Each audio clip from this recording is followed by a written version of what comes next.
ആ വെന്റിലേറ്റർ ഐസിയിൽ വെച്ച് എൻ്റെ അമ്മിച്ചൻ്റെ പപ്പേനെ കെട്ടിപ്പിടിച്ച് ഒരുപാട് കരഞ്ഞു. പാവം ഒരമ്മയ്ക്ക് സ്വന്തം മക്കൾ കൺമുമ്പിൽ മരിക്കുമെന്ന് പറഞ്ഞാൽ സഹിക്കാൻ പറ്റില്ല.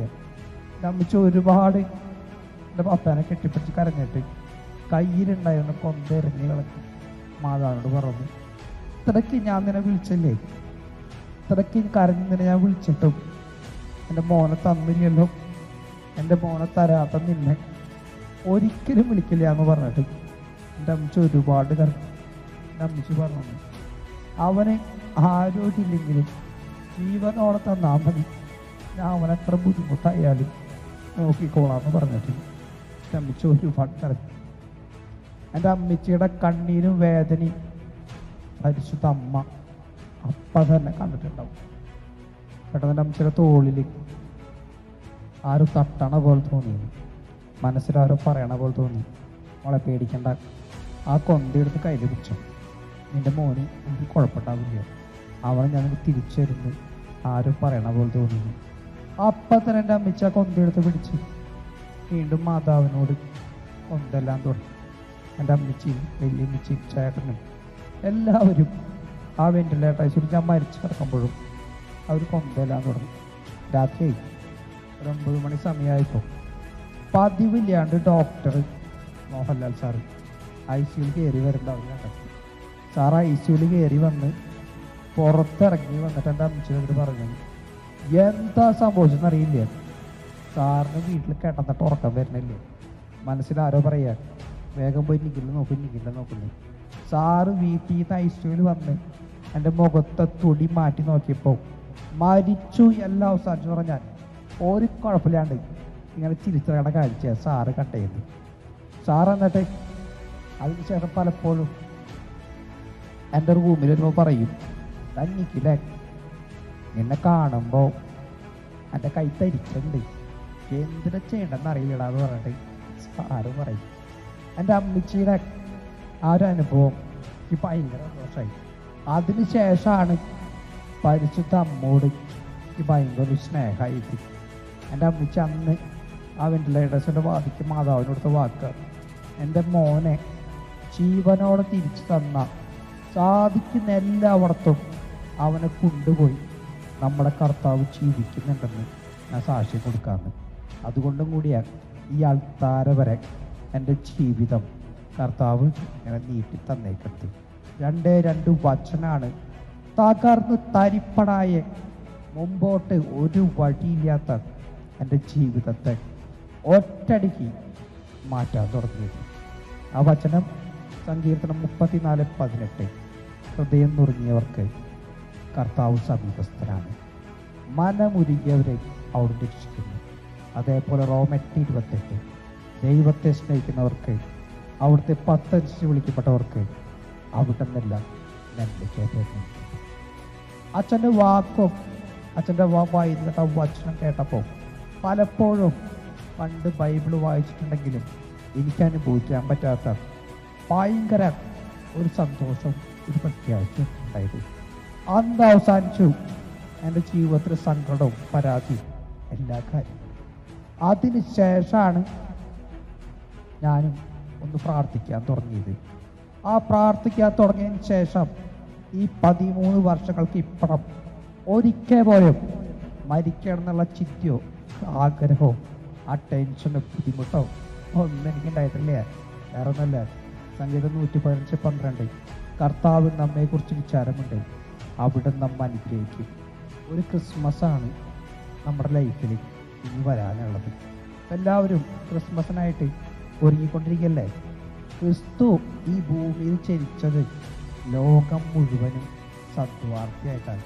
അതേപോലെ നമ്മുടെ ലൈഫിലും ഒരു പ്രത്യാശ നമുക്ക് ഉണ്ടാവണം. ഈ കഴിഞ്ഞു പോയ കാലങ്ങളൊക്കെ വിട്ടേക്ക് എല്ലാം മാറ്റിവെച്ച് ഇനി മുമ്പോട്ടുള്ള ജീവിതം കർത്താവിനെ വിശ്വസിച്ച് ജീവിച്ചാൽ നമ്മുടെ ലൈഫിൽ എത്ര വലിയ തകർച്ച വന്നാലും നമ്മളെ താങ്ങി നിർത്താൻ നമ്മുടെ കർത്താവ് കൂടിയിട്ടാവും. അതേപോലെ ആ കർത്താവിനെ നമുക്ക് അനുഭവിക്കാൻ, കർത്താവിൻ്റെ സ്നേഹം ഒന്ന് അനുഭവിക്കാനായിട്ട് നമുക്ക് ഏറ്റവും വലിയ രണ്ട് എളുപ്പ വഴിയാണ്. ഒന്ന് പരിശുദ്ധ അമ്മ, രണ്ട് വചനം.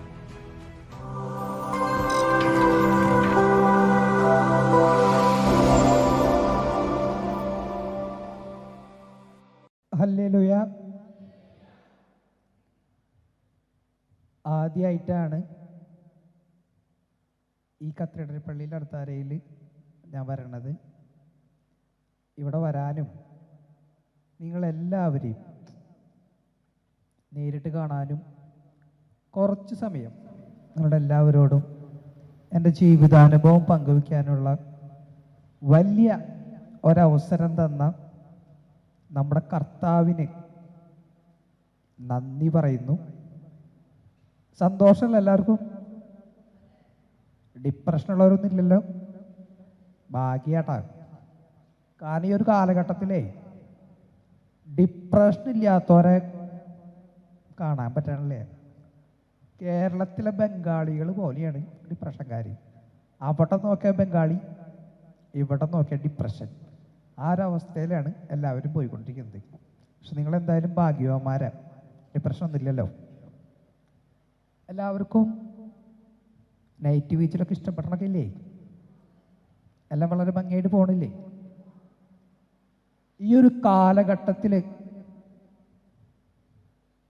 ഡിപ്രഷൻ്റെ പേരിലാണ് ഏറ്റവും കൂടുതൽ പ്രശ്നം. ഒന്ന് ചിരിച്ചെല്ലാവരും ഒന്ന് എയറൊക്കെ വിടേ. കാരണം ചിലപ്പോൾ നമ്മുടെ ജീവിതത്തിൽ അവസാനത്തെ നൈറ്റ് വീച്ചിലും അവസാനത്തെ ചിരിയാവാം. കൊച്ചു കുട്ടികൾ വരെ അറ്റാക്ക് വന്നു പോണ ഒരു കാലഘട്ടത്തിലാണ് നമ്മളെല്ലാവരും ജീവിച്ചുകൊണ്ടിരിക്കുന്നത്.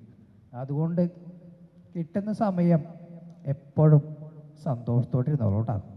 വചനം പറയുന്നുണ്ട് 1 തെസ്സലോനിക്കർ 5:16, എപ്പോഴും സന്തോഷത്തോടെ ഇരിക്കുക, ഇടവിടാതെ പ്രാർത്ഥിക്കുക, എല്ലാ കാര്യങ്ങളിലും നന്ദി പറയുക. ഇതാണ് യേശു ക്രിസ്തുവിൽ നമ്മെക്കുറിച്ചുള്ള ദൈവഹിതം. സംഭവം കർത്താവ് പോലും നമ്മൾ ഹാപ്പി ആയിരിക്കണം എന്ന് ആഗ്രഹിച്ചിട്ട് ശരിക്കും പറഞ്ഞാൽ നമ്മൾ ഹാപ്പിയാണോ? വല്ല സന്തോഷം ഉണ്ടാകും, വല്ല സമാധാനം ഉണ്ടാകും. ഇപ്പോൾ എന്നെ പരിചയപ്പെടുന്നവരും ഞാൻ കണ്ടവരിലും ഭൂരിഭാഗം ആൾക്കാർക്കും മൊത്തം പ്രശ്നങ്ങളാണ്. എന്തെന്നെ എന്നെ കാണാൻ വരുന്നതിനോട് ഞാൻ സ്ഥിരം ചോദിക്കാറുണ്ട്, എന്തൊക്കെയുണ്ട് വിശേഷം, സുഖമല്ലേ എന്ന്. ഇടുത്ത വഴിക്ക് പറയും, എന്ത് വിശേഷം നിഖിലേ, അങ്ങനെയൊക്കെ അങ്ങനെ പോകുന്നുണ്ട്, അങ്ങനെയൊക്കെ അത്രയ്ക്ക് തന്നെ ഉള്ളൂ എന്ന് പറയും. ഈ ഒരു കാലഘട്ടത്തിൽ നമുക്കാർക്കും സന്തോഷവും സമാധാനവും ഇല്ല. മൊത്തം പ്രശ്നങ്ങളല്ലേ, ശരിയല്ലേ? ഒന്ന് തീരുമ്പോൾ അടുത്ത പ്രശ്നം, അത് കഴിയുമ്പോൾ അടുത്ത പ്രശ്നം. രോഗാവാം, ജോലിയാവാം, കുടുംബ പ്രശ്നമാവാം, കടബാധ്യതകളാവാം.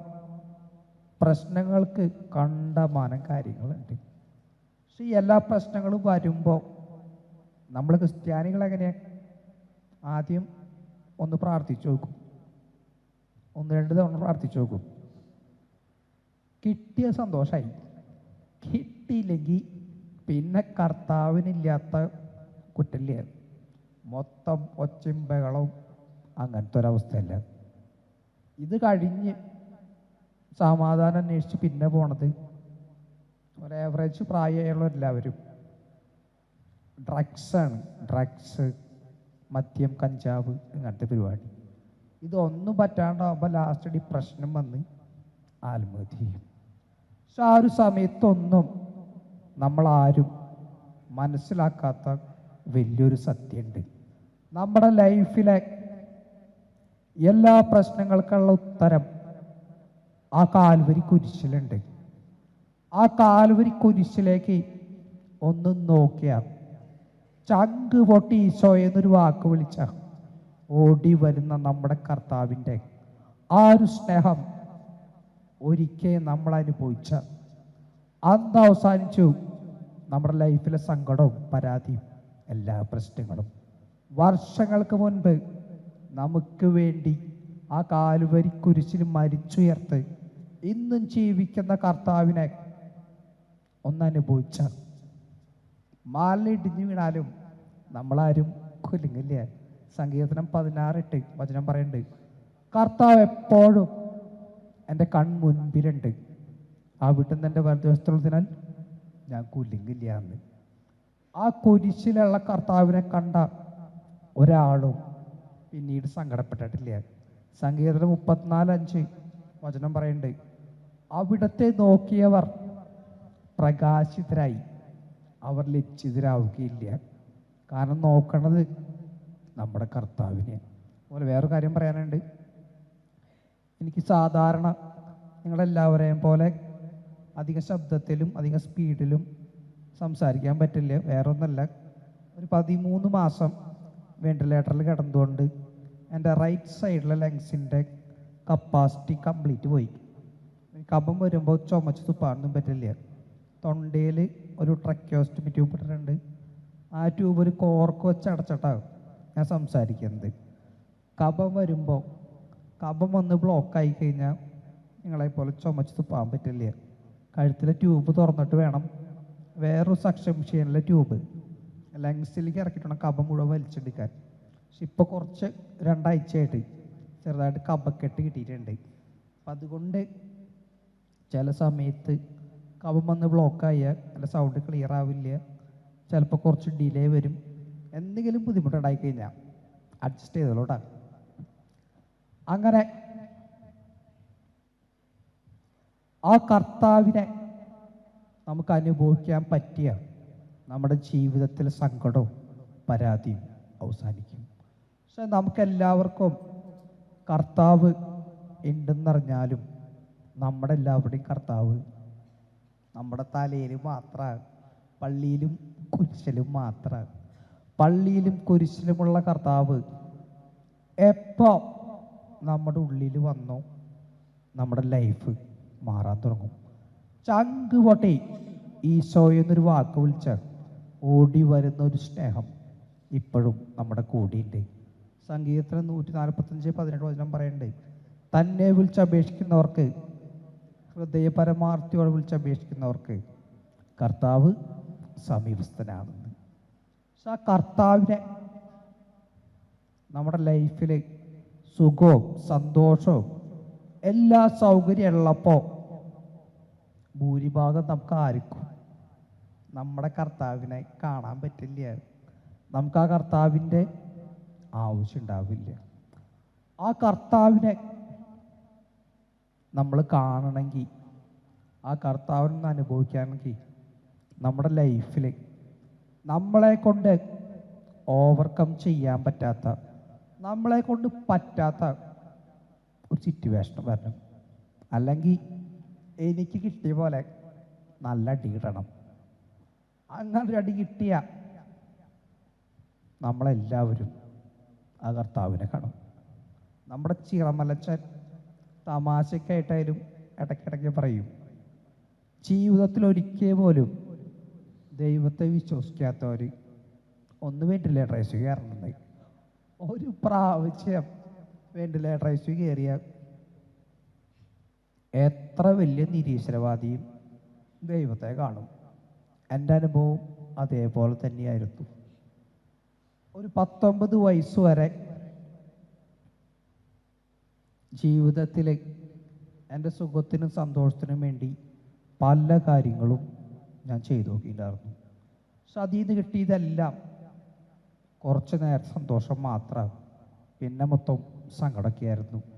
ഞാനെക്കുറിച്ച് പറയുകയാണെങ്കിൽ 2012 എൻ്റെ 19ാമത്തെ വയസ്സിൽ എനിക്കുണ്ടായ ഒരു ബൈക്ക് ആക്സിഡൻ്റാണ് എൻ്റെ ജീവിതം ഈ ഒരു വീൽ ചെയറിൽ മാത്രമായിട്ട് ഞാൻ ഒതുക്കി തീർത്തത്. 2012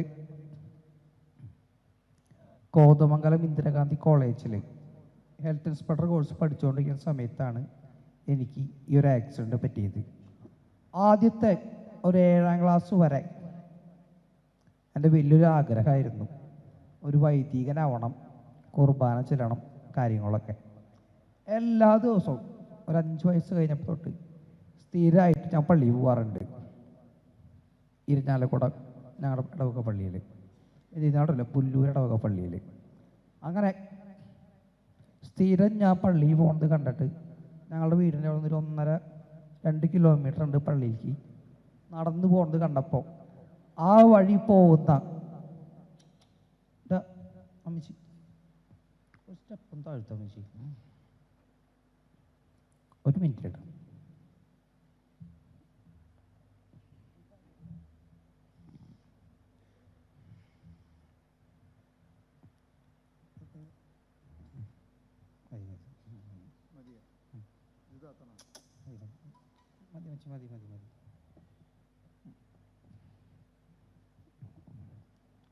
മതി.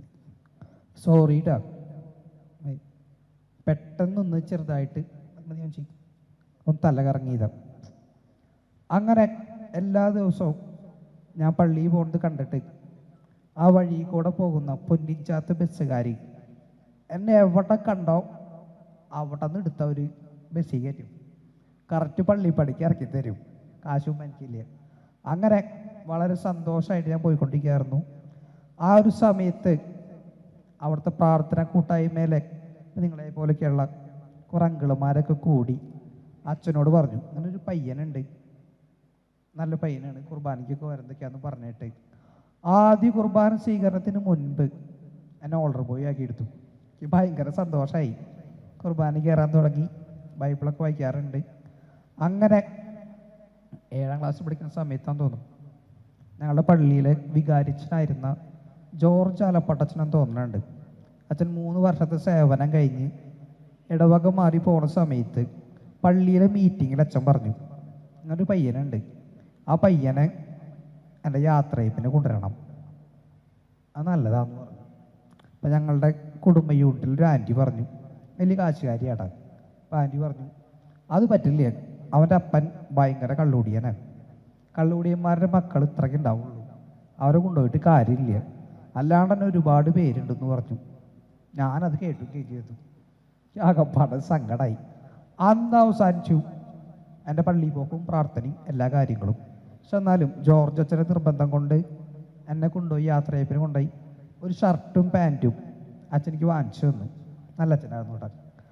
പക്ഷേ ഈ ആൻറ്റിയുടെ വാക്കുകളുടെ മനസ്സിലായി, കള്ളുകൂടിയൻ്റെ മക്കൾക്ക് ഒരിക്കലും ഒരച്ഛനാവാനോ ഒന്നിനും പറ്റില്ല. ആകെ സങ്കടമായി. പിന്നെ വലുതായി 8ാം ക്ലാസ് കഴിഞ്ഞപ്പോൾ തോന്നി, അച്ഛമ്മനൊക്കെ ആവണത് ഒരു കഥയില്ലാത്തവർക്കും ഒരു പണിയില്ലാത്തവർക്കുള്ള പരിപാടിയാണ്. പിന്നെ ഫ്രണ്ട്സായി, അടിച്ചു പൊളിയായി, ഭയങ്കര എൻജോയ്മെൻ്റായി. അങ്ങനെ 10ാം ക്ലാസ്സിൽ പഠിക്കുന്ന സമയത്ത് എനിക്ക് ഒട്ടും താല്പര്യമില്ലാണ്ട് എൻ്റെ അമ്മച്ചി എന്നെ ജെറുസലേമിൽ ധ്യാനത്തിന് കൊണ്ടാക്കി. ധ്യാനത്തിൻ്റെ 3ാം ദിവസം തോന്നുന്നുണ്ട്, പട്ടത്തച്ഛൻ ആൾത്താരയിൽ നിന്ന് വചനം പറഞ്ഞതിൻ്റെ ഇടയിൽ ഇറങ്ങിയിട്ട് ഞാൻ ബാക്കിലേക്ക് ഇറന്നു. എൻ്റെ അടുത്തേക്ക് വന്നിട്ട് അച്ഛൻ്റെ തോളിൽ തട്ടിയിട്ട് പറഞ്ഞു, മോൻ ഈശോ ഒരുപാട് സ്നേഹിക്കേണ്ട കേട്ടോ, ഇത് ശ്രദ്ധിച്ചോളൂ, സൂക്ഷിച്ചോളൂ എന്ന് പറഞ്ഞു. ഞാൻ തലാട്ടി. അച്ഛൻ പറഞ്ഞല്ലേ. 6 മാസം ഗംഭീര പ്രാർത്ഥനയും ജെറുസലേമിലും തന്നെയായിരുന്നു. അവിടുത്തെ ജൈനച്ചൻ വിളിക്കും, ഞാൻ പോവാറുണ്ട്. 6 മാസം കഴിഞ്ഞു, പിന്നെ ഫ്രണ്ട്സായി, അടിച്ചു പൊളി കാര്യങ്ങൾ. പലരും പലപ്പോഴും പറയടാ സൂക്ഷിച്ചോളൂ എന്നൊക്കെ. അങ്ങനെ 2012 എൻ്റെ 19ാമത്തെ വയസ്സിൽ കോതമംഗലം ഇന്ദിരാഗാന്ധി കോളേജിൽ ഹെൽത്ത് ഇൻസ്പെക്ടർ കോഴ്സ് പഠിച്ചുകൊണ്ടിരിക്കുമ്പോൾ എല്ലാ ആഴ്ച വീട്ടിലേക്ക് വരും. ഒരാഴ്ച വീട്ടിലേക്ക് വന്നിട്ട് പിറ്റേ ദിവസം കൂട്ടുകാരൻ്റെ വീട്ടിലേക്ക് പോയതാണ്, പപ്പയുടെ പഴയ സ്റ്റാർ സിറ്റിയും കൊണ്ട്. അവിടെ ചെന്നപ്പോൾ വേറെ കൂട്ടുകാരൻ പുത്തം പൾസറും കൊണ്ട് വന്നേക്കണേ. പ്രായതല്ലേ, അടിച്ചു പൊളിച്ച് ജീവിക്കണം, നല്ല എൻജോയ്മെൻറ്റ് മാത്രം ഉണ്ടായിരുന്നതുകൊണ്ട് പിന്നെ ഞാൻ പൾസർ ഓടിപ്പിച്ചിട്ടുമില്ല. ആ ഒരാഗ്രഹം കൊണ്ട് സ്റ്റാർ സിറ്റി അവിടെ ഒതുക്കി വെച്ചിട്ട് കൂട്ടുകാരൻ്റെ കയ്യിൽ നിന്ന് പൾസറിൻ്റെ താക്കോല് വാങ്ങി ആ പൾസറിൽ തന്നെ പോകാറുണ്ട്. അത്യാവശ്യം നല്ല സ്പീഡ് ഉണ്ടായിരുന്നു കേട്ടോ, ഹെൽമെറ്റ് ഉണ്ടായിരുന്നില്ല. അങ്ങനെ പോണ സമയത്ത് എൻ്റെ മൊബൈലിൽ ഒരു കോള് വന്നു. അപ്പം എനിക്കെല്ലാം അറിയാം, ഞാൻ ചെയ്യേണ്ടതാണ് ശരി, എനിക്കെല്ലാം അറിയാവുന്നതുകൊണ്ടും വേറെ ആരും ഉപദേശിക്കേണ്ട അങ്ങനത്തെ ചിന്തയുള്ളത് കൊണ്ട് ഒരഹങ്കാരം കൊണ്ട് ബൈക്ക് നിർത്തിയിട്ട് ഫോൺ എടുക്കാനുള്ള ക്ഷമയും ബുദ്ധിയൊന്നും പോയില്ല. ഇപ്പം എല്ലാവരും ചെയ്യണ പോലെ ഒരു കയ്യിൽ ഹാൻഡിൽ പിടിച്ച് മറ്റേ കൊണ്ട് ഞാൻ ഫോൺ എടുക്കാൻ നോക്കി, ബാലൻസ് കിട്ടിയില്ല. അമ്മച്ചിയുടെ പോലെ തന്നെ ഞാനും ഹൈറ്റ് കുറവായിരുന്നു, കാലെത്തിയില്ല. തൊട്ട് മുന്നിലെ ടേണിങ്ങിൽ ബൈക്ക് സ്കിഡ് ചെയ്ത് അടുത്തുണ്ടായിരുന്നൊരു പോസ്റ്റിലടിച്ചു. അത്ര ഓർമ്മയുള്ളൂ. പിന്നെ ഓർമ്മ വരണത് ഒരു 3-4 ആഴ്ച കഴിഞ്ഞിട്ട് കണ്ണ് തുറന്ന് നോക്കുമ്പോൾ പൾസറിൽ പോയി ഞാൻ വെന്റിലേറ്റർ ഐ സി കിടക്കണം. എനിക്ക് ആകെ പേടിയായി. നെഞ്ചത്ത് വെന്റിലേറ്റർ ഉണ്ട്, ശരീരം മൊത്തം ട്യൂബും വയറും കുറേ മെഷീനറി വെച്ചിട്ടുണ്ട്. തല അനക്കാൻ പറ്റണില്ല. തലയുടെ 2 സൈഡും സ്ക്രൂ ഇട്ട് വെയിറ്റ് കിട്ടുന്നുണ്ട്, ഒന്നും പറ്റണില്ല. ആകെപ്പാടെ സങ്കടമായി. എന്താ ചെയ്യണ്ടേന്ന് അറിയില്ല, എന്താ പറ്റിയെന്നും അറിയില്ല. അതിൻ്റെ ഇടയിൽ ഡോക്ടർമാരും നേഴ്സുമാരും പറയണത് കേട്ടു. ആക്സിഡൻറ്റിൽ നിഖിലിന് കാര്യമായിട്ട് വേറെ കുഴപ്പമൊന്നും പറ്റിയിട്ടില്ല. പക്ഷെ അവൻ്റെ കഴുത്തിലെ 3 എല്ലൊടിഞ്ഞു. സ്പൈനൽ കോഡ് അതിൻ്റെ ഇടയിൽപ്പെട്ടു. കഴുത്തിന് താഴോട്ട് നിഖിലിൻ്റെ ശരീരം കംപ്ലീറ്റ് ആയിട്ട് തളർന്നു പോയി. ഇനി എത്ര ട്രീറ്റ് ചെയ്താലും എന്ത് ചെയ്താലും ഈ ഒരു അവസ്ഥയിൽ തന്നെ ആയിരിക്കുള്ളൂ. ഒരു സെക്കൻഡ് പോലും അവൻ്റെ ശരീരത്തിൽ നിന്ന് വെന്റിലേറ്റർ മാറ്റാൻ പറ്റില്ല എന്ന് അവർ പറയുന്നുണ്ട്. ആകെപ്പാടെ സങ്കടമായി, ആകെ പേടിയായി. അതുവരെ ഉണ്ടായിരുന്ന എൻ്റെ എല്ലാ ധൈര്യവും എല്ലാം പോയി. എനിക്കൊരു വഴിയില്ല. ഇപ്പം എന്തായാലും എന്നേക്കാളൊക്കെ പ്രായത്തിലൊക്കെ ഒരുപാട് അനുഭവമുള്ള ആൾക്കാരാണ് നിങ്ങളൊക്കെ. നിങ്ങൾക്ക് മനസ്സിലാവും. 19 വയസ്സിൽ മുമ്പോട്ടൊരു വഴിയില്ല. ജീവിതത്തിൽ ഒന്നും ചെയ്യാൻ പറ്റില്ല.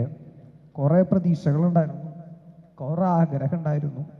ഒന്നും ചെയ്യാൻ പറ്റാണ്ട് എൻ്റെ പപ്പയും സാധാരണ കുടുംബമാണ്, അധികം പൈസ ഒന്നുമില്ല. അങ്ങനത്തെ ഒരു കുടുംബത്തിന് ബാധ്യതയായിട്ട് ആകെപ്പാടെല്ലാം അവസാനിച്ചു എന്ന് ഞാൻ വിചാരിച്ചു. ആ സമയത്ത് ഒറ്റയടിക്ക് തോന്നിയത് എല്ലാവർക്കും തോന്നണ പോലെ മരിക്കണം, ആത്മഹത്യ ഇനിയായിരുന്നു. കുറേ ആഗ്രഹിച്ചു എന്നല്ലാണ്ട് എനിക്ക് മരിക്കാൻ പറ്റിയില്ല. നിങ്ങൾക്കിപ്പോൾ എന്നെ കണ്ടാൽ മനസ്സിലാവില്ല. ആത്മഹത്യ ചെയ്യാൻ പോയിട്ട് മുഖത്തൊരു ഉറുമ്പ് കടിച്ചാൽ പോലും, ഒരു കൊതുക് വന്നാൽ പോലും എൻ്റെ അമ്മച്ചി ആരെങ്കിലും വരണം തട്ടിക്കളയാൻ. സ്വയം ഒരു വിരൽ പോലും അനക്കാൻ പറ്റാതെ ഞാൻ അങ്ങനെ ആത്മഹത്യ ചെയ്യാൻ. മരിക്കാൻ ആഗ്രഹമുണ്ട്, മരിക്കാനും പറ്റില്ല. ജീവിതത്തിലൊരു വഴി ഇല്ലാണ്ടായ സമയത്താണ് ആദ്യമായിട്ട് നമ്മുടെ കർത്താവിനെ ഞാൻ വിളിച്ചത്. ഈശോയെ, തെറ്റ് പറ്റിപ്പോയി, അത് കൈവിടൽ ഈശോയെ.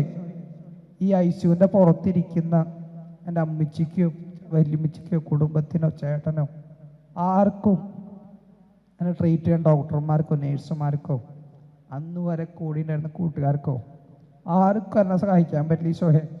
എനിക്ക് മരിക്കാനും പറ്റില്ല ഈശോയെ, എന്നെ കൈവിടല്ലേ എന്ന് പറഞ്ഞു ഒരുപാട് ഞാൻ കരഞ്ഞു. ആ വെന്റിലേറ്റർ ഐ സി വെച്ച് എൻ്റെ ലൈഫിൽ അന്ന് വരെ ഞാൻ ചെയ്തതും എനിക്ക് ഓർമ്മയുള്ള എല്ലാ തെറ്റും കർത്താവിന് ഞാൻ ഒരുപാട് ഞാൻ കരഞ്ഞാൻ പറഞ്ഞു. കൈവിടൽ ഈശോയെ എന്ന് പറഞ്ഞു. സുഭാഷിതം 28:13 വചനം പറയുന്നുണ്ട്, തെറ്റുകൾ മറച്ചു വയ്ക്കുന്നവന് ഐശ്വര്യം ഉണ്ടാവുകയില്ല, അവ ഏറ്റു പറഞ്ഞ് പരിത്യജിക്കുന്നവന് കരുണ ലഭിക്കുന്നു.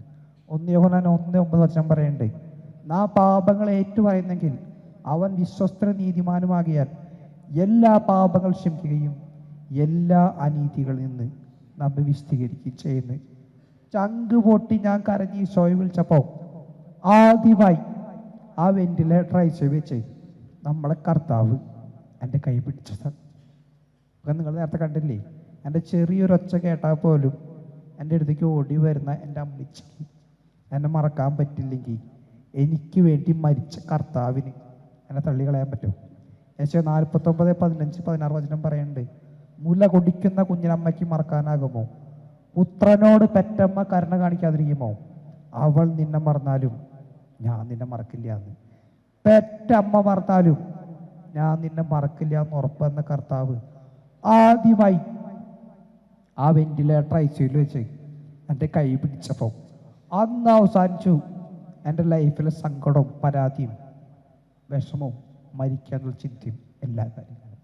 യാബസിൻ്റെ പ്രാർത്ഥന ലൈവായിട്ട് കർത്താവ് കേട്ടു എന്ന് പറഞ്ഞ പോലെ എൻ്റെ പ്രാർത്ഥന കേട്ട കർത്താവ് ആശുപത്രിയിൽ വർക്ക് ചെയ്യുന്ന ജോസാൻഡോ എന്ന അച്ഛനെ എൻ്റെ അടുത്തേക്ക് പറഞ്ഞു. ആ അച്ഛൻ ഫ്രീ ടൈം കിട്ടുമ്പോഴൊക്കെ എൻ്റെ അടുത്ത് വന്നിരിക്കും, സംസാരിക്കും. കർത്താവിൻ്റെ സ്നേഹവും കരുണയും അവൻ്റെ കുരിശുമരണവും എല്ലാം അച്ഛൻ എനിക്ക് പറഞ്ഞു തരും.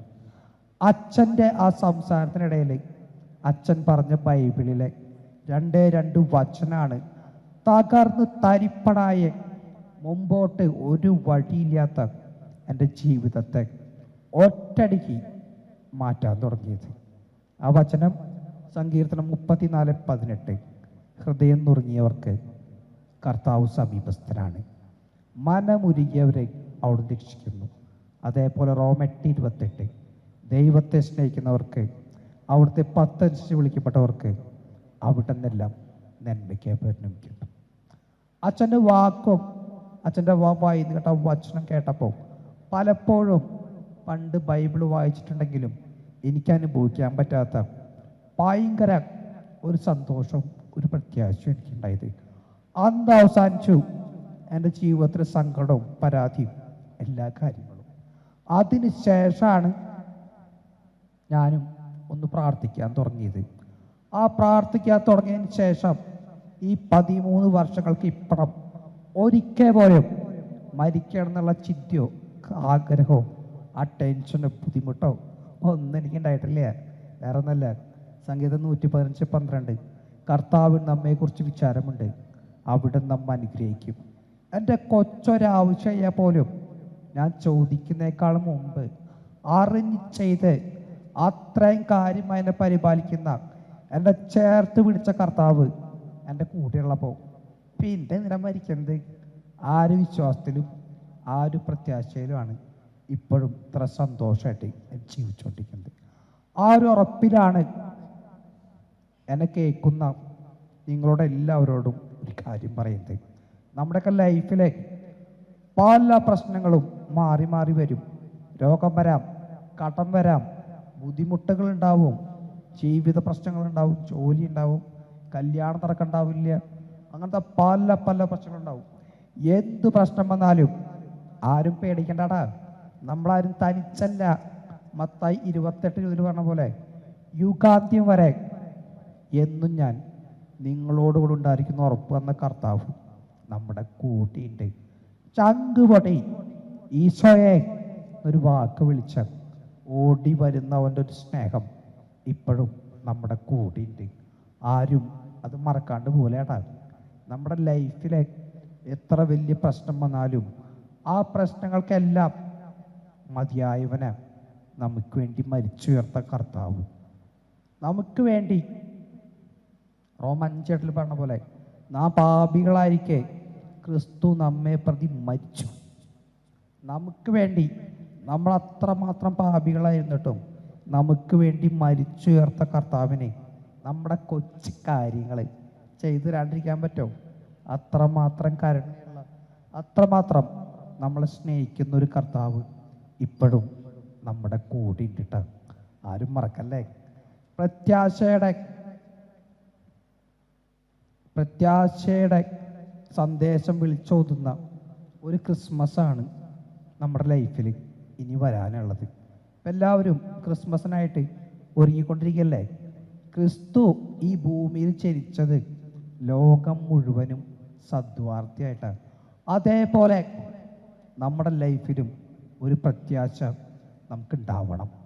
ഈ കഴിഞ്ഞു പോയ കാലങ്ങളൊക്കെ വിട്ടേക്ക് എല്ലാം മാറ്റിവെച്ച് ഇനി മുമ്പോട്ടുള്ള ജീവിതം കർത്താവിനെ വിശ്വസിച്ച് ജീവിച്ച നമ്മുടെ ലൈഫിൽ എത്ര വലിയ തകർച്ച വന്നാലും നമ്മളെ താങ്ങി നിർത്താൻ നമ്മുടെ കർത്താവ് കൂടി ഉണ്ടാവും. അതേപോലെ ആ കർത്താവിനെ നമുക്ക് അനുഭവിക്കാൻ, കർത്താവിൻ്റെ സ്നേഹം ഒന്ന് അനുഭവിക്കാനായിട്ട് നമുക്ക് ഏറ്റവും വലിയ 2 എളുപ്പ വഴിയാണ്. ഒന്ന് പരിശുദ്ധ അമ്മ, 2 വചനം. ഈ 2 വഴി പോയാലും കർത്താവിനെ കൂടുതലായിട്ട് അനുഭവിക്കാനും ക്രിസ്തുവിൻ്റെ സ്നേഹം മനസ്സിലാക്കാനും നമുക്ക് പറ്റും. ഈ ഒരു കാലഘട്ടത്തിൽ കുറേ പേര് പരിശുദ്ധ അമ്മേനെ കളിയാക്കണവരാണ് കൂടുതലും. അമ്മയ്ക്ക് സ്ഥാനം അവർ കൊടുക്കണില്ല. പിതാവായ ദൈവം പോലും അമ്മേനെ കണ്ടത് അത്രയ്ക്കും പരിശുദ്ധിയായിട്ടാണ്.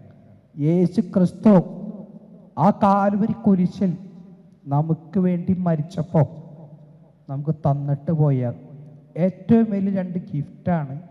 ഒന്ന് പരിശുദ്ധ അമ്മയും പരിശുദ്ധ ആത്മാവും. ആ പരിശുദ്ധ അമ്മയുടെ സാന്നിധ്യം, അമ്മയുടെ സ്നേഹം നമ്മുടെ കൂടെ ഉണ്ടെന്നുണ്ടെങ്കിൽ ഒരിക്കലും നമ്മളെ വിട്ട് കർത്താവ് പോവില്ല. അമ്മ കൂടെ ഉണ്ടെങ്കിൽ നമ്മുടെ തൊട്ടടുത്ത് കർത്താവ് കൂടെ ഉണ്ടാവും. ആദ്യമൊന്നും മാതാവിലും കൊന്തയിലൊന്നും എനിക്കും വലിയ വിശ്വാസം ഉണ്ടായിരുന്നില്ല. എൻ്റെ ജീവിതാനുഭവം തന്നെയാണ് പരിശുദ്ധ അമ്മയിലും കൊന്തയിലും എന്നെയും കൂടുതലായിട്ട് ഒന്ന് അടുപ്പിച്ചത്. ആദ്യത്തൊരു 3 മാസം വെന്റിലേറ്ററൈസ് കിടന്നു കഴിഞ്ഞ് കഴിഞ്ഞപ്പോൾ ഒരു ദിവസം ഡോക്ടർ എൻ്റെ അമ്മച്ചിനെ വിളിച്ചിട്ട് പറഞ്ഞു, നിഖിലിൻ്റെ ലങ്സിൻ്റെ ഒക്കെ വർക്കിംഗ് കുറഞ്ഞുകൊണ്ടിരിക്കുക, ശ്വാസമൊക്കെ നിലച്ചു, മാക്സിമം ഒരു 10 ദിവസം കൂടി ഉണ്ടാവുള്ളൂ അവൻ ജീവനോടെ. ആ ബാക്കി 10 ദിവസമെങ്കിലും സന്തോഷമായിട്ട് അവന് ഒരു പോർട്ടബിൾ വെന്റിലേറ്റർ വെച്ച് നമുക്ക് റൂമിലേക്ക് മാറ്റാം. ബാക്കി 10 ദിവസമെങ്കിലും സന്തോഷമായിട്ട് അമ്മച്ചീനെയും പപ്പേനെയും കുടുംബക്കാരെയും എല്ലാവരെയും കണ്ടിട്ട് അവൻ മരിച്ചോട്ടെ എന്ന് പറഞ്ഞ് ഒരു പോർട്ടബിൾ വെന്റിലേറ്റർ വെച്ച് എന്നെ റൂമിലേക്ക് മാറ്റി. ആ ഒരു സമയത്താണ് എൻ്റെ അമ്മച്ചിയുടെ ജീവിതാനുഭവം എനിക്ക് പറഞ്ഞു തന്നത്. വെന്റിലേറ്റർ വെച്ച് ഞാൻ കിടന്ന 3 മാസം എൻ്റെ അമ്മച്ചിയും എൻ്റെ വല്യമ്മച്ചിയും എൻ്റെ ചേട്ടനും എൻ്റെ ബന്ധുക്കളും അങ്ങനെ എല്ലാവരും ആ വെന്റിലേറ്റർ ഐസിയുടെ വാതിക്ക് കൊന്ത ചൊല്ലി പ്രാർത്ഥിക്കാറുണ്ടെന്ന്. അങ്ങനെ ഒരു ദിവസം പ്രാർത്ഥിച്ചുകൊണ്ടിരിക്കുമ്പോൾ ഡോക്ടറിൻ്റെ അംശം വിളിച്ചിട്ട് പറഞ്ഞു, നിഖിലിൻ്റെ ശ്വാസമൊക്കെ നിലച്ചു തുടങ്ങി, ആ വെന്റിലേറ്റർ സപ്പോർട്ട് കൊണ്ട് മാത്രമാണ് അവൻ ജീവനോട്ടിരിക്കുന്നത്, ഇനി കാശ് ചിലവാക്കിയിട്ടൊന്നും കാര്യമില്ല, അതും കൂടി എടുത്ത് മാറ്റിക്കഴിഞ്ഞാൽ അവൻ മരിക്കും. 95% അവൻ്റെ എല്ലാം മരിച്ചു. ആ വെന്റിലേറ്റർ എടുത്ത് മാറ്റിക്കഴിഞ്ഞാൽ അവൻ അങ്ങോട്ട് പൊക്കോട്ടെ എന്ന് പറഞ്ഞു. എൻ്റെ അമ്മച്ചിയോട് പറഞ്ഞു. മരിക്കണേക്കാൾ മുമ്പ് അവസാനമായിട്ട് അവൻ്റെ പപ്പേനൊന്ന് കൊണ്ടുവന്ന് കാണിച്ചു കൊടുത്തോളാൻ പറഞ്ഞു. ആക്സിഡൻറ്റ് പറ്റി ആദ്യത്തെ 3 മാസം എനിക്ക് ഈ അവസ്ഥയാണെന്ന് പപ്പോട് പറഞ്ഞിരുന്നില്ല. ആക്സിഡൻറ്റ് പറ്റി എൻ്റെ കാലൊടിഞ്ഞു, കുറച്ച് ബുദ്ധിമുട്ടൊന്നും മാത്രമേ പറഞ്ഞിട്ടുണ്ടായിരുന്നുള്ളൂ, വേറെ കൊണ്ടല്ല. എനിക്ക് ഫെബ്രുവരിയിൽ ആക്സിഡൻറ്റ് പറ്റി, ജനുവരിയിൽ പപ്പയ്ക്ക് അറ്റാക്ക് ഉണ്ടായി, ആൻറ്റിയോപ്ലാസ്റ്റി കഴിഞ്ഞ് കൊണ്ടുവന്നിട്ടുണ്ടായിരുന്നുള്ളൂ. അത് കാരണം പറഞ്ഞ ബുദ്ധിമുട്ടാവില്ലേ. പക്ഷെ ഡോക്ടർ പറഞ്ഞപ്പോൾ വഴിയൊന്നുമില്ല. പപ്പേനെ വിളിച്ച് പറഞ്ഞു, ആശുപത്രിക്ക് കൊണ്ടുവന്നു.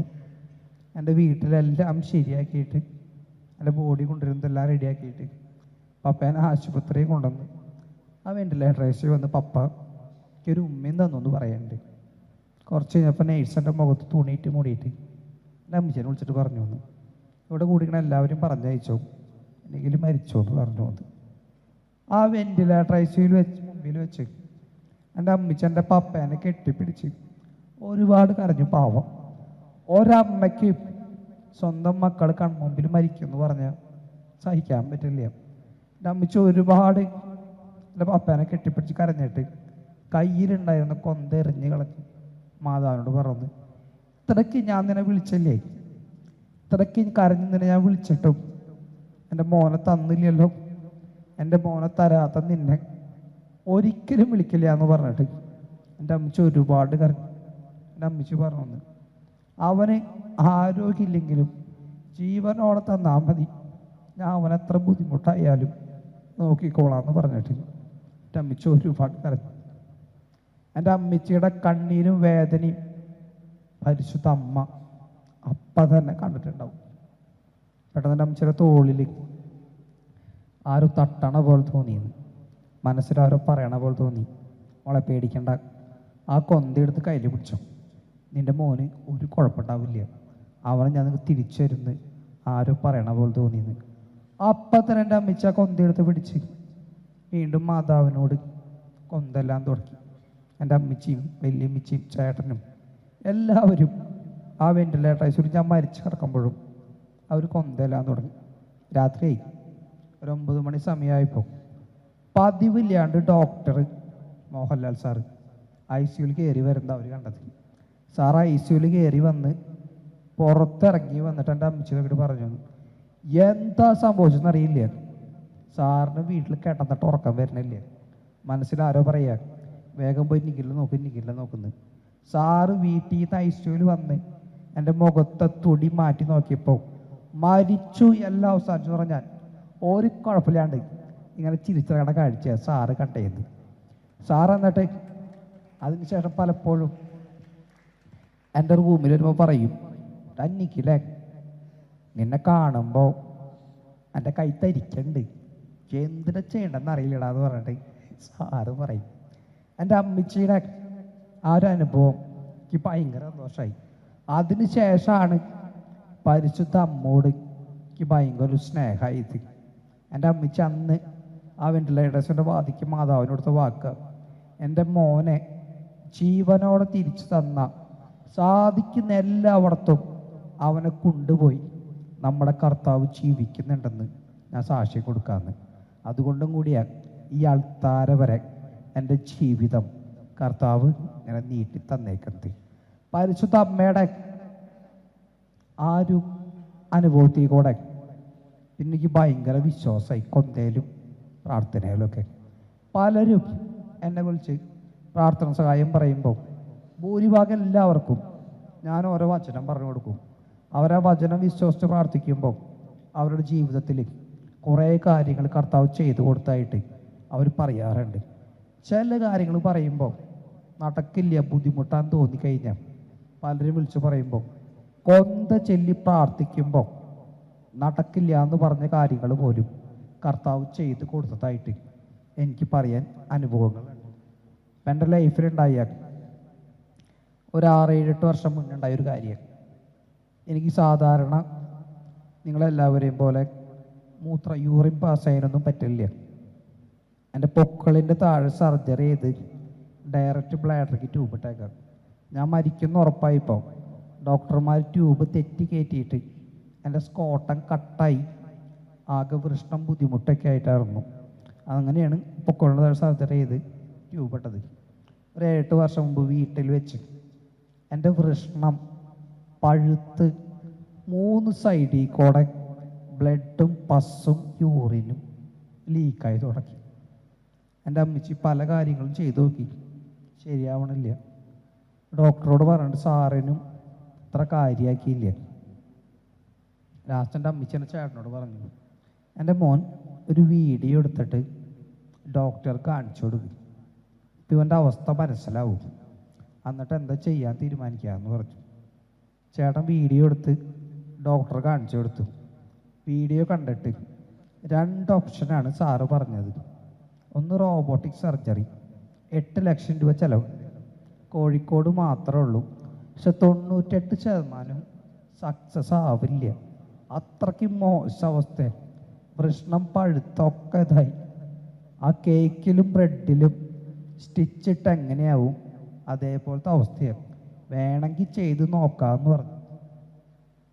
രണ്ടാമത്തെ ഓപ്ഷൻ പറഞ്ഞത് വൃഷ്ണം 2 പീസായി മുറിച്ചിടണം, തന്നെ പസ്സും യൂറിനും ബ്ലഡും പോയി തന്നെ ഉണങ്ങണമെങ്കിൽ ഉണങ്ങട്ടെ, വേറെ ഒന്നും ചെയ്യാൻ പറ്റില്ല എന്ന് പറഞ്ഞു.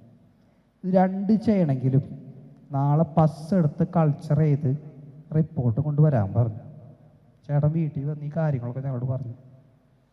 ഇതെല്ലാം കേട്ട എൻ്റെ അമ്മച്ചി പറഞ്ഞു, 2 പറ്റില്ലടാ നമുക്ക്. ഒന്നാമത്തെ ഒരു 8 ലക്ഷം രൂപ വേണം, ചിലവാക്കിയാലും ഒരു ഗ്യാരണ്ടി ഇല്ല. രണ്ടാമത്തെ കാര്യം ഒട്ടും പറ്റില്ലടാ. എൻ്റെ മോനിപ്പോൾ 18 മാസം അഡ്മിറ്റായിട്ട് വീട്ടിലേക്ക് വന്നിട്ടുള്ളൂ. ഇനിയിപ്പോൾ അത് മുറിച്ചിട്ട് കഴിഞ്ഞ് കഴിഞ്ഞാൽ ഉണങ്ങണ വരെ വീണ്ടും അഡ്മിറ്റ് ആവണം. എൻ്റെ മോന് വയറ്റിൽ നിന്ന് പോകണതൊന്നും അറിയില്ലല്ലോ. സർജറി ചെയ്ത് മുറിച്ചിട്ട് കഴിഞ്ഞാൽ ഇൻഫെക്ഷൻ ആവും, ആകെ ബുദ്ധിമുട്ടാവും. 2 ചെയ്യാൻ പറ്റില്ലടാ. എൻ്റെ മോൻ മാതാവിനോട് പറയും, നീ അമ്മോട് പറഞ്ഞ അമ്മ നിന്നെ കൈവിടില്ലടാ എന്ന് പറഞ്ഞു. അന്ന് ആ രാത്രി ഞാൻ മാതാവിനോട് മനസ്സിലൊരുപാട് ഞാൻ കരത്തിട്ട് പറഞ്ഞു, അമ്മ ആരും സഹായിക്കാനില്ല, അമ്മ ആരോടും പറയാനും ഇല്ല. ഡോക്ടർ ഇങ്ങനെ പറയുന്നത്, രണ്ട് കാര്യം ചെയ്യാൻ പറ്റില്ല. ഒന്ന് 8 ലക്ഷം രൂപ വേണം, പക്ഷെ ഗ്യാരണ്ടി ഒന്നുമില്ല. രണ്ടാമത്തെ കാര്യം ഒട്ടും പറ്റില്ല അമ്മ. എൻ്റെ അമ്മച്ചിക്ക് പാവം, അല്ലെങ്കിൽ ഒരുപാട് പ്രശ്നങ്ങൾ കുറേ കാര്യങ്ങളുണ്ട്. ഇതും കൂടി ആയിക്കഴിഞ്ഞാൽ പറ്റില്ല അമ്മ. ആകെ ബുദ്ധിമുട്ടും, ആരോടും പറയാനില്ലാത്തോണ്ടാണ്. കൈ വിടല്ല അമ്മയെന്ന് പറഞ്ഞിട്ട് ഒരു കൊന്ത ചൊല്ലി ഞാൻ പ്രാർത്ഥിച്ചു. ഞങ്ങൾക്കൊരു പ്രാർത്ഥന കൂട്ടായ്മയുണ്ട്. 101 ജപമാല ചൊല്ലി അമ്മയ്ക്ക് സമർപ്പിക്കുന്നൊരു കൂട്ടായ്മ. ഒരു കൊന്ത ചൊല്ലി അത്രയ്ക്ക് സങ്കടത്തിൽ കൊന്തലിയിട്ട് ഞാൻ കിടന്നുറങ്ങി. പിറ്റേ ദിവസം രാവിലെ എൻ്റെ അമ്മച്ചി എന്നെ ഞാൻ എഴുന്നേറ്റ് കഴിഞ്ഞപ്പോൾ തുടച്ച് ക്ലീൻ ചെയ്ത് ആ മുറിവിന്ന് പസ് എടുക്കാൻ നോക്കിയപ്പോൾ 8 ലക്ഷം രൂപ വരെ ചിലവാക്കിയാൽ നടക്കില്ല എന്ന് പറഞ്ഞ സർജറി 10 പൈസ ചെലവില്ലാണ്ട്, ഒരു പാരസിറ്റാമോൾ ഗുളിക പോലെ ആവശ്യമില്ലാണ്ട്, ഒരു പാട് പോലും കാണാണ്ട് പരിശുദ്ധ അമ്മയുടെ മധ്യസ്ഥയിൽ നമ്മുടെ കർത്താവ് എനിക്ക് വേണ്ടി ചെയ്തു തന്നു. അത്രമാത്രം നമ്മളെ സ്നേഹിക്കുന്ന ഒരമ്മ നമ്മുടെ കൂടെയുണ്ട്. സ്വന്തം മക്കളുടെ എല്ലാ സങ്കടം മനസ്സിലാവുന്നത് ആദ്യം അമ്മയ്ക്ക്. അത്രമാത്രം നമ്മൾ സ്നേഹിക്കുന്ന ഒരു അമ്മേനെയാണ് ഈശോ കാൽവരി കുരിശിൽ നമുക്ക് വേണ്ടി മരിച്ചപ്പോൾ തന്നിട്ട് പോയത്. പരിശുദ്ധ അമ്മ ഈശോ നമുക്ക് വേണ്ടി കുരിശിൽ സഹിച്ച എല്ലാ വേദനകളും പീഡകളും സ്വന്തം മനസ്സിൽ സ്വന്തം ഹൃദയത്തെ സഹിച്ചത്. അത്രമാത്രം നമ്മൾ സ്നേഹിക്കുന്ന ഒരു അമ്മ നമുക്കുണ്ട്.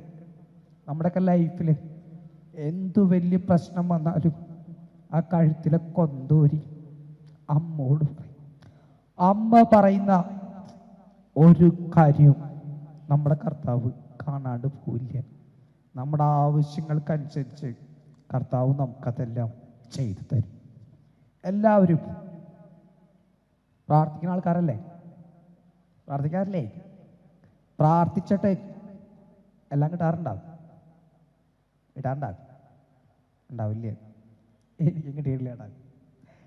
കിട്ടിയില്ലെങ്കിലും നമ്മൾ ആ കർത്താവിനെ മറക്കരുതിട്ട്, നമുക്ക് വേണ്ടി കുരിശിൽ മരിച്ച കർത്താവിനെ ഒരിക്കലും മറക്കരുത്. തന്നില്ലെങ്കിലും നമ്മുടെ കർത്താവ് നമ്മുടെ കൂടെയുണ്ട്. ഫിലിപ്പിയർ 1:29 വചനം പറയുന്നുണ്ട്, ക്രിസ്തുവിൽ വിശ്വസിക്കാൻ വേണ്ടി മാത്രമല്ല, അവന് വേണ്ടി അവൻ സഹിക്കാനുള്ള അനുഗ്രഹം അവനെ പ്രതി നമുക്ക് ലഭിച്ചിരിക്കുന്നു. ക്രിസ്തുവിന് വേണ്ടി നമ്മൾ എന്തെങ്കിലും ഒരു കാര്യം സഹിച്ചാൽ അതിൻ്റെ പ്രതിഫലം വളരെ വലുതായിരിക്കും.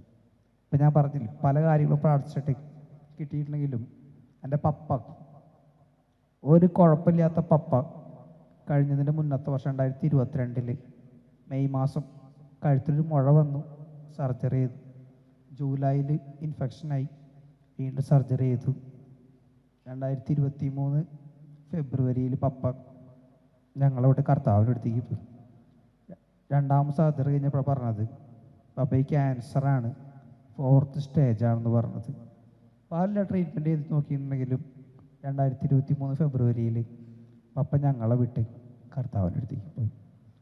പലരും ഞങ്ങളെ കളിയാക്കി, വീട്ടിൽ വന്നവരും കളിയാക്കി, പലരും കളിക്കടാ പ്രാർത്ഥിച്ചിട്ട് വല്ല കാര്യം ഉണ്ടാകും, എൻ്റെ അവസ്ഥ ഇങ്ങനെ, എൻ്റെ പപ്പയ്ക്ക് ഇപ്പം ക്യാൻസർ, എൻ്റെ പപ്പ മരിക്കുകയും ചെയ്തു, വല്ല കാര്യം ഉണ്ടോ എന്ന്. പ്രാർത്ഥിച്ചാലും നമുക്ക് പ്രശ്നം വരും, പ്രാർത്ഥിച്ചില്ലെങ്കിലും നമുക്ക് പ്രശ്നം വരും. പക്ഷേ പ്രാർത്ഥിച്ചിട്ട് നമുക്കൊരു പ്രശ്നം വന്ന കുരിശ് നമ്മുടെ തോളിൽ കർത്താവ് വെച്ച് തന്നിട്ടുണ്ടെങ്കിൽ കുരിശിൻ്റെ തൊട്ടപ്പുറത്തെ തലയ്ക്ക് നമ്മുടെ കർത്താവും കൂടി ഉണ്ടാവും. പ്രാർത്ഥിച്ചിട്ടൊരു പ്രശ്നം വന്നു കഴിഞ്ഞാൽ നമ്മുടെ കുടുംബത്തെ താങ്ങി നിർത്താൻ നമ്മുടെ കർത്താവ് കൂടി ഉണ്ടാവും.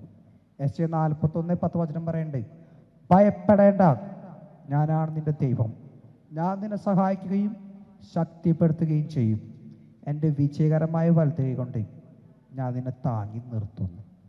എൻ്റെ പപ്പ മരിച്ച് പപ്പേനെ ഹാളിൽ പപ്പയുടെ ബോഡി കിടത്തിയപ്പോൾ കുറേ പേര് ഞങ്ങളെ കളിയാക്കി വല്ല കാര്യമുണ്ടെന്ന് വെച്ചിട്ട്.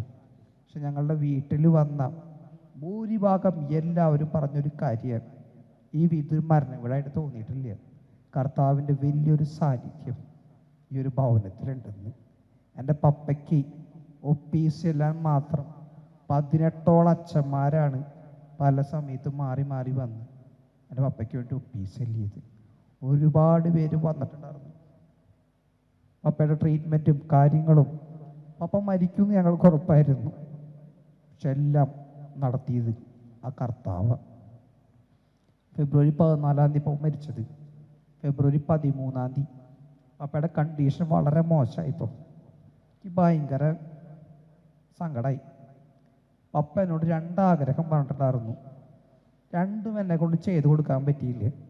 ഒരു കാര്യം, എല്ലാവരും കൂടി വേളാങ്കണ്ണിക്ക് പോകണമെന്ന്.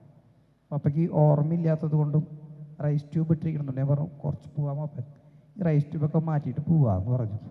രണ്ടാമത്തെ കാര്യം, പെട്ടെന്ന് പറ്റുന്നതല്ല, ഞങ്ങൾ വാടക വീട്ടിൽ താമസിക്കുന്നത്. എടാ, ഞാൻ മരിക്കണേക്കാളും മുമ്പ് നീ എനിക്കൊരു വീട് വാങ്ങിച്ചാലോ എന്ന് ചോദിച്ചു. രണ്ടെന്നെ കൊണ്ട് പറ്റുന്നതല്ല. ഈ 13 തീയതി എനിക്ക് ആകെ സങ്കടമായി. എൻ്റെ അമ്മച്ചിയോട് പറഞ്ഞു, അമ്മച്ചി പപ്പ പറഞ്ഞ 2 ആഗ്രഹവും എനിക്ക് ചെയ്ത് കൊടുക്കാൻ പറ്റിയില്ല. എനിക്കൊരു ആഗ്രഹം ഉണ്ട് അമ്മച്ചി, അപ്പ ചിലപ്പോൾ കുറച്ച് കഴിയുമ്പോൾ മരിക്കും.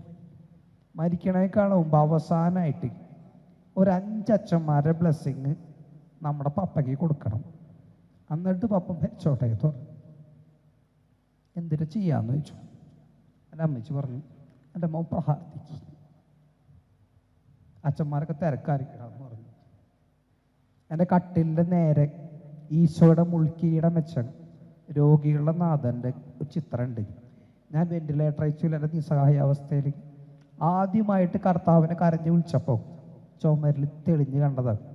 അതൊരു 2014 ഞാൻ ധ്യാനത്തിന് പോയപ്പോൾ അവിടുത്തെ ഒരു ആൻറ്റിക്ക് ഗിഫ്റ്റായിട്ട് വാങ്ങിച്ചെന്താ. ആ കർത്താവിനോടാണ് എൻ്റെ എല്ലാ ആവശ്യങ്ങളും ആഗ്രഹങ്ങളും പറയാറ്.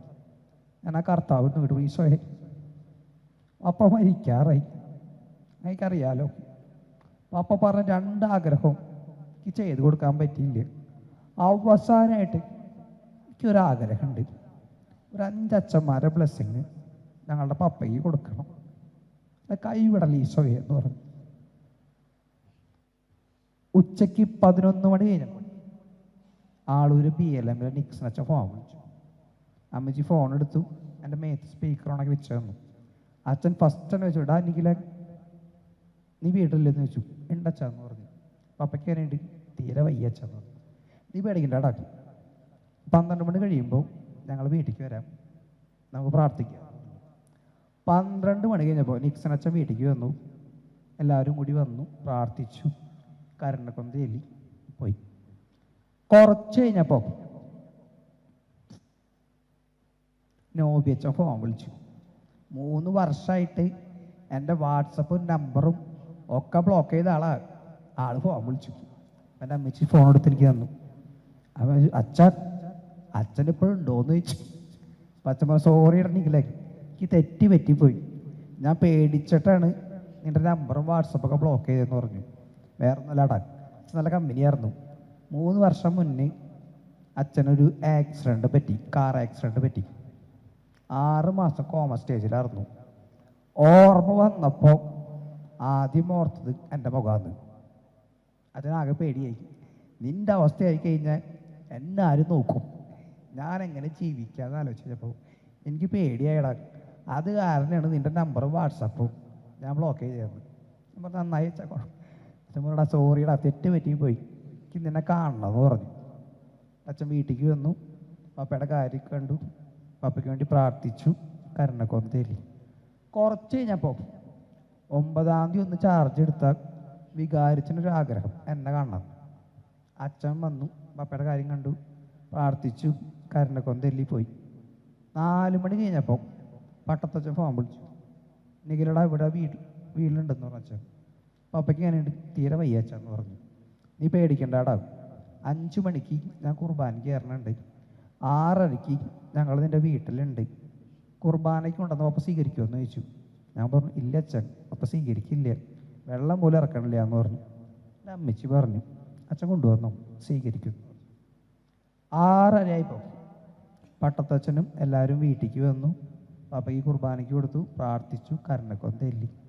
കുറച്ച് കഴിഞ്ഞപ്പോൾ ജോസാൻ്റെ അച്ഛനും വന്നു, പാപ്പയ്ക്ക് വേണ്ടി പ്രാർത്ഥിച്ചു, കരുണക്കൊന്ത ചൊല്ലി. പിറ്റേ ദിവസം രാവിലെ എൻ്റെ അമ്മച്ചി പപ്പേനെ കുരിശ് വരച്ച് സന്തോഷമായി. പപ്പ ഒന്ന് രണ്ട് പേരെ, എൻ്റെ വെല്ലുമിച്ചീനെയും അങ്ങനെ 1-2 പേരെ കാണണം എന്ന് പറഞ്ഞു.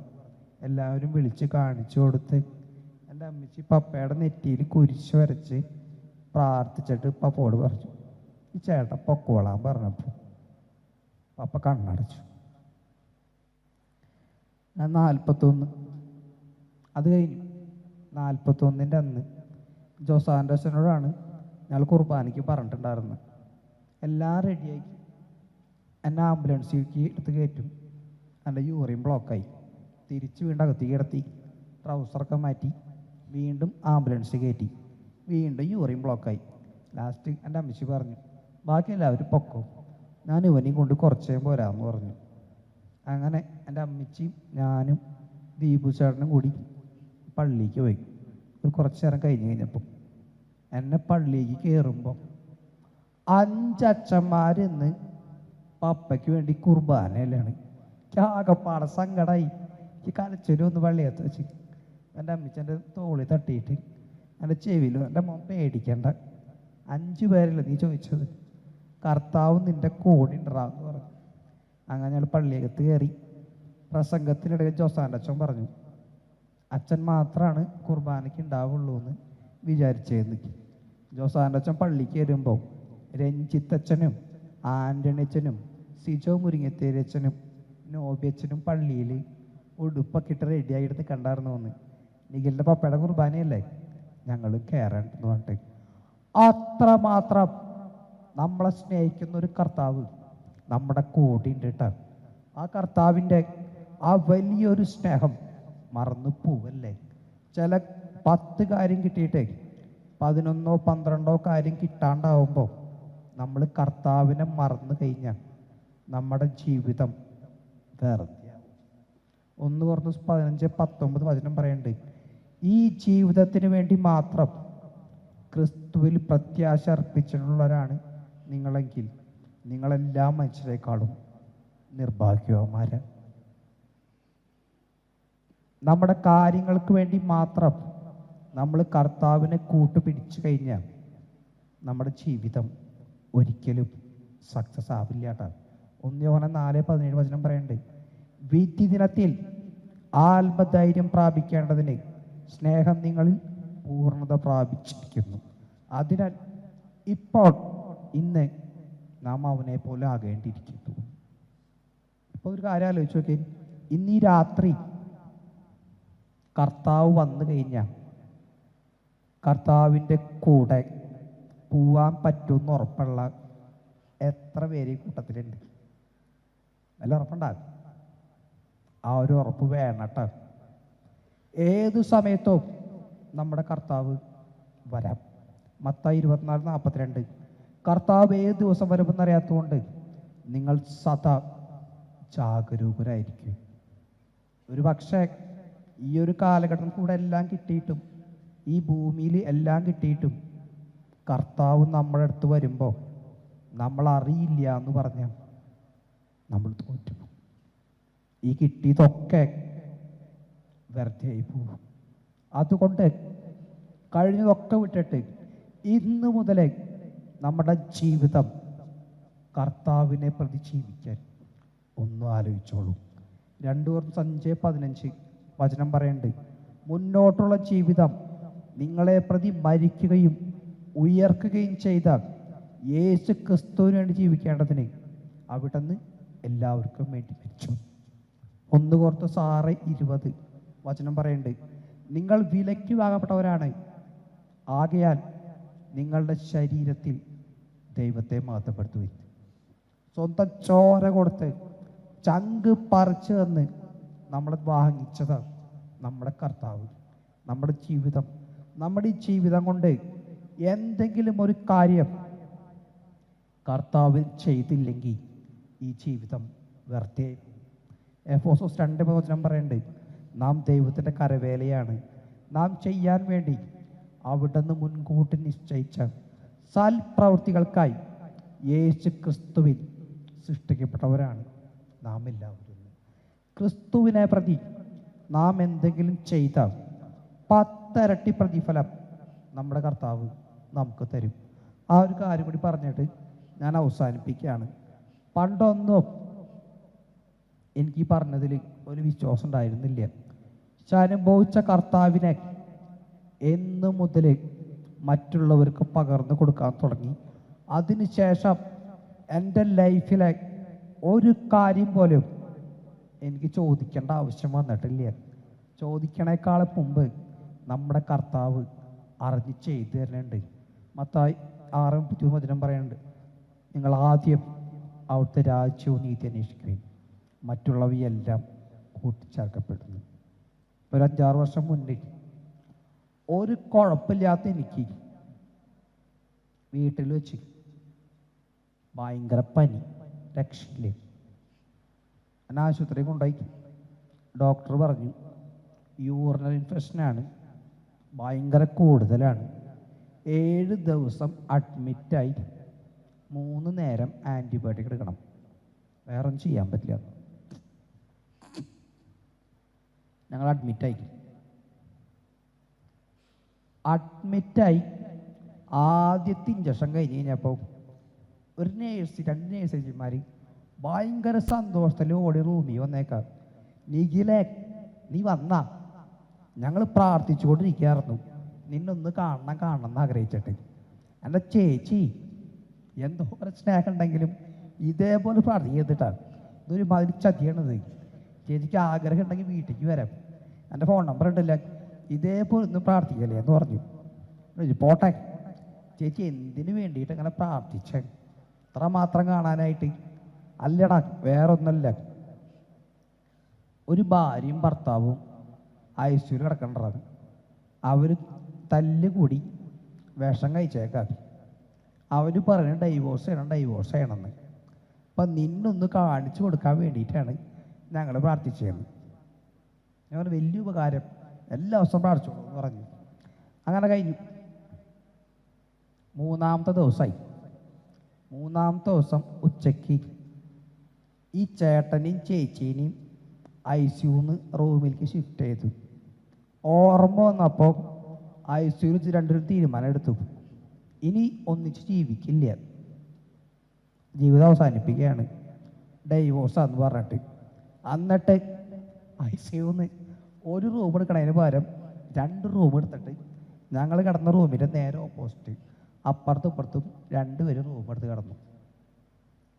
പിന്നെ ചേച്ചിമാർ പോയിട്ട് പറഞ്ഞു, 2 അടുത്ത് പോയിട്ട് പറഞ്ഞു, നിങ്ങൾ എന്താ ഡൈവോഴ്സ് ചെയ്യാൻ പോവല്ലേ, 2 റൂമൊക്കെ എടുത്തല്ലേ.